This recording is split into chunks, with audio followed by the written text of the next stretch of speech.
Welcome to Aparichit blogs. Hi అండి, అందరికీ నమస్కారం. ఈరోజు న్యూ అప్డేట్ ఏంటంటే, హైకోర్టు ఆ అమ్మాయిని నిన్న నైట్ 11:30 12 వరకు విచారణ జరిపించి మన సాయి బండి రగత్ మీద ఆయన ఫోక్సో కేసు, ఆ అమ్మాయి మీద ఎవరి మీద అయితే లైంగిక దాడికి పాల్పడ్డాడని మనకు కేసు నమోదు చేసిరో ఆ అమ్మాయి మైనర్ అని తెలిసిపోయింది. 17 years 3 months అంట. తన మైనర్ అని ఫిక్స్ అయిపోయింది.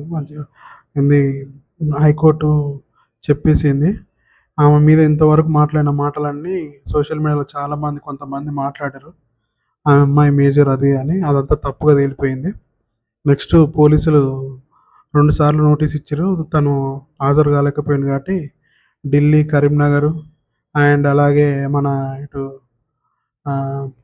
హైదరాబాద్లో 3-4 చోట్ల సాయి బండి భగత్ కోసం పోలీసులు గాలింపు చర్యల్లో ఉన్నారు. ఒకవేళ అతను దొరికితే మేబీ తనని అరెస్ట్ చేసి ఇన్వెస్టిగేషన్ చాలా స్పీడప్ చేస్తారు అనుకుంటా.